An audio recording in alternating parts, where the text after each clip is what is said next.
আসসালামু আলাইকুম সবাইকে। ক্লাস 8 এ যারা আছো তোমরা অনেকেই বলতেছো ভাইয়া স্কুলের অ্যানুয়াল এক্সাম, হাফ ইয়ারলি এক্সামের পাশাপাশি বৃত্তি পরীক্ষা যদি আমি আলাদাভাবে প্রিপারেশন নিই তাহলে কিভাবে আসলে আমার প্রসেসটা করা উচিত। সো আজকে আমরা তুমি কিভাবে তোমার স্কুলের সব কয়টা পরীক্ষা, সিটি পরীক্ষা, হাফ ইয়ারলি, অ্যানুয়াল এক্সামের পাশাপাশি তুমি তোমার ডেইলি বৃত্তি পরীক্ষার জন্য প্রসেস বা প্রিপারেশনটা তুমি কন্টিনিউ করবা সেটা নিয়ে আলোচনা করব। প্রথম কথা দেখো কি লিখছি, রুটিনে বৃত্তি পরীক্ষায় আসা সাবজেক্টগুলো জোর দেওয়া। মানে তোমার বৃত্তি পরীক্ষা আসলে কোন কোন সাবজেক্টের উপর হবে এইটা তোমাকে আগে ডিফাইন করতে হবে। তুমি দেখো তোমার বৃত্তি পরীক্ষা কিন্তু Bangla first, Bangla second, English first, English second, math, BGS আর সায়েন্স, এই কতগুলো তোমার টপিকের উপর কিন্তু তোমার বৃত্তি পরীক্ষা হচ্ছে। এবং এখানে তুমি চিন্তা করবা তোমার বিজিএস আর সায়েন্স এটা কিন্তু 50-50-100 করে হয়। তার মানে তুমি যখন তোমার ডেইলি রুটিনটা ফিক্স করবা, ডেইলি রুটিনের কতটুকু তোমার 50 না মোটামুটি 60% এফোর্ট যাবে তোমার এই কতগুলো টপিকের উপর, এই কতগুলো সাবজেক্টের উপর। বাকি 40% তোমার এফোর্ট যাবে তোমার আদার্স সাবজেক্টের উপর। কেন আদার্স সাবজেক্টের উপর ভাইয়া দিব? তুমি যদি আদার্স সাবজেক্টের উপর এফোর্ট না দাও তাহলে কি তুমি হচ্ছে পরীক্ষা খারাপ করতে পারবা, সিটি পরীক্ষা খারাপ হবে, হাফ ইয়ারলি খারাপ হবে, অ্যানুয়াল এক্সাম খারাপ হবে। এটা তোমার কনফিডেন্সটা কি হয়ে দিবে, লো করে দিবে। কনফিডেন্স যাতে তোমার লো না থাকে তাই 40 থেকে তোমার 30% আদার সাবজেক্টের উপর মাস্ট জোর দিতে হবে। সেকেন্ডটা হচ্ছে কোনো কিছু বাদ রাখা যাবে না। বুঝো, তোমার সামনে হাফ ইয়ারলি এক্সাম আছে, তোমার সামনে অ্যানুয়াল এক্সাম আছে, এই এক্সামগুলো কিন্তু তোমার বার্ষিক পরীক্ষার আগেই হয়ে যাবে, বিফোর স্কলারশিপ এক্সাম। তোমার বার্ষিক পরীক্ষার আগে কিন্তু হচ্ছে। তার মানে তোমার হাফ ইয়ারলিতে যে টপিকগুলো আছে, specially Bangla second, English, math, BGS, science, এই টপিকগুলো যে সিলেবাসে আছে এটার একটা টপিকও তোমাকে কি করা যাবে না, বাদ দেওয়া যাবে না। টোটালি 100%, বিশেষ করে এই একটা, দুইটা, তিনটা, চারটা, পাঁচটা, এই পাঁচটা সাবজেক্টে টোটাল 100% প্রিপারেশন নিয়ে তোমাকে হাফ ইয়ারলিতে বসতে হবে। এবং তুমি চিন্তা করো তোমার যে স্কলারশিপ এক্সামটা হচ্ছে এই পাঁচটা সাবজেক্টের উপর, কোনো জায়গায় কি তোমার বইয়ের বাইরে কিছু দিবে? তুমি প্রিভিয়াস ইয়ারটা দেখো না বাবা, তোমার বইয়ের বাইরে কিন্তু কোনো কিছুই দিচ্ছে না। তার মানে তুমি যদি হাফ ইয়ারলি এক্সামে তোমার এই পাঁচটা সাবজেক্টের যে টপিকগুলো আছে সেটা 100% কভার করে ফেলো, তার মানে কি তোমার হাফ ইয়ারলিও হচ্ছে, সেই সাথে স্কলারশিপ প্রোগ্রামেও তুমি কি করতেছো, আগে থেকে অ্যাপ্রোচ করে ফেলতে পারতেছো। তার মানে এটাই হচ্ছে শর্টকাট। এই জিনিসটা সবাই মিস করে।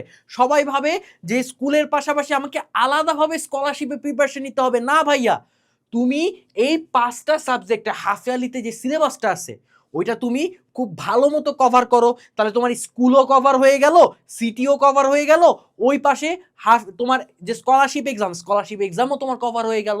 এটাই কিন্তু শর্টকাট একটা থিম। আবার তুমি অ্যানুয়ালি চিন্তা করো যে অ্যানুয়ালে তোমার রিমেনিং পার্ট যে চ্যাপ্টারগুলো তুমি ভালো মতো কভার করো, তাহলে কি প্রথম হাফ ইয়ারলিতে বইয়ের অর্ধেক পার্ট তুমি ভালো মতো কভার করতে পারতেছো এবং তুমি ভালো মতো কভার নিছো। সেকেন্ডে অ্যানুয়ালে বাকি যে রেস্ট অফ দ্য পার্ট আছে এটাও তুমি ভালো মতো কভার করো। ভালো মতো যখন কভার করলা তখন তুমি ইজিলি সেটা কি করলা, তুমি যখন স্কলারশিপ এক্সাম হবে তার আগে কম্বাইন করে তুমি সুন্দর মতো প্রিপারেশন নিলা, তাহলে তোমার প্রেশারটা কি হয়ে গেল, কমে গেল। এবং তুমি এইটা বলে রাখি, তুমি যদি এই অ্যাপ্রোচটা নিতে পারো তুমি অ্যাটলিস্ট 80 থেকে 85% স্টুডেন্ট থেকে আগায় যাবা। কারণ সবাই ভাবে যে হাফ ইয়ারলি এক্সাম হয়তো বা 1-1.5 মাস পরে, সো হাফ ইয়ারলি এক্সাম 20 দিন বা 1 মাস আগে থেকে ভালো মতো পড়া শুরু করবো, সে কোনো মতে হাফ ইয়ারলি এক্সামটা সার্ভাইভ করে। আবার অ্যানুয়াল এক্সামের একদম শুরু থেকে সে একদম গাছাড়া ভাব দেয়, আবার 1-1.5 মাস আগে সে কোনো মতে অ্যানুয়াল এক্সাম সার্ভাইভ করার জন্য পড়াশোনা করে। দেখা যাচ্ছে স্কলারশিপ এক্সাম যখন আসে সেম সিলেবাস, সেম টপিক, তারপর আবার নতুনভাবে তাকে আবার প্রিপারেশন নিতে হয়। তার মানে এই যে নতুনভাবে প্রিপারেশন নিতে হচ্ছে না, তুমি তাহলে কি ওই টাইমে কি করবা, তুমি ওই টাইমে নিজের প্রিপারেশন আরও এনরিচ করার জন্য তুমি আলাদা অফলাইন এক্সাম দিলা, ঠিক আছে, তুমি রিভিশন দিলা, বেশি বেশি রিভিশন দিলা। তার মানে তুমি অনেক স্টুডেন্ট থেকে অলরেডি আগায় ফেলছো। তোমার স্টেপটা অনেক স্টুডেন্ট থেকে আগায় রয়েছে। তোমার যত তুমি অফলাইন এক্সাম দিবা, ওরা তো রিভিশন দিচ্ছে, ওরা তো কভার করতেছে, তুমি অফলাইন এক্সাম দিচ্ছ, তার মানে কি তুমি তোমার আদার্স যে স্টুডেন্ট বা আদার্স যে কম্পিটিটর ওদের থেকে আগায় রইছো, কারণ তোমার রিভিশন কমপ্লিট হয়েছেই দেখে তুমি এক্সামে বসছো দিতে। তার মানে তুমি ওদের থেকে, ওরা যদি 2টা এক্সাম দেয় তুমি 20টা এক্সাম দিচ্ছ। তোমার কি এক্সাম তুমি বেশি দিচ্ছ, তোমার কি এক্সাম হল স্ট্র্যাটেজি তোমার আছে, তুমি এক্সাম হলে তুমি যে কোনো পরিস্থিতি কিভাবে মেনটেন করতে হয় এটা তুমি জানো। তার মানে এই জিনিসটা তোমার আগায় গেল না? এইটা তুমি যদি করো তাহলে এই যে 80 থেকে 85%, তাহলে কি ভুল বলতাম আমি? এই দেখো প্রমাণ হয়ে গেল 80 থেকে 85% স্টুডেন্টদের মেন্টালিটি যতটুকু স্ট্রং, তোমার মেন্টালিটি আরো বেশি স্ট্রং হচ্ছে। 3 নাম্বার, বেশি বেশি করে প্র্যাকটিস করা। যেমন হচ্ছে ম্যাথ তোমাকে বেশি বেশি করে প্র্যাকটিস করতে হবে। তারপরে হচ্ছে তোমার সায়েন্স, এই সায়েন্স তোমাকে বেশি বেশি করে প্র্যাকটিস করতে হবে। সেই সাথে তুমি যখন বাংলা সেকেন্ড পেপার যাচ্ছ, তুমি রচনা একটু বেশি বেশি পয়েন্ট পড়ো। তোমার বন্ধুরা তোমার স্কুলের পরীক্ষার জন্য পড়ছে, রচনা হচ্ছে 12টা পয়েন্ট 15টা পয়েন্ট, তুমি সেখানে 16টা থেকে 20টা পয়েন্ট তুমি বের করো।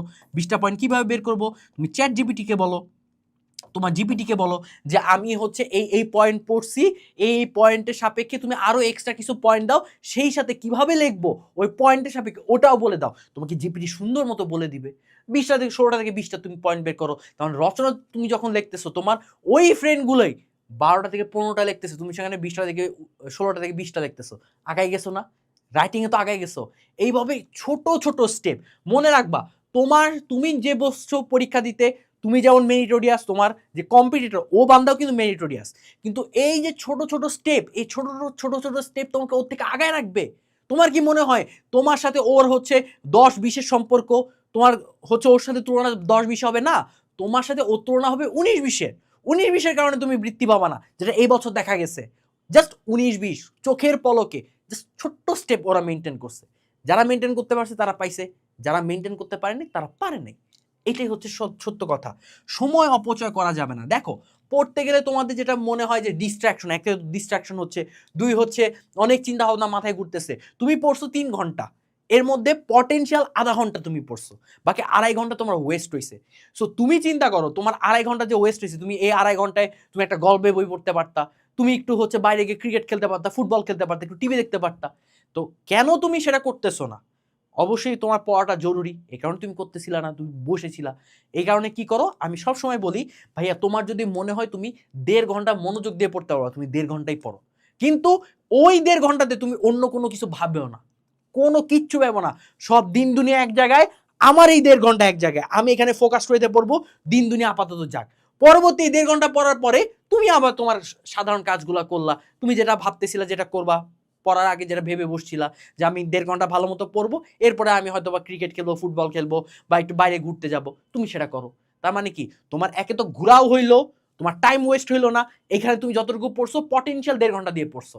এইভাবে হচ্ছে তোমাকে পড়তে হবে।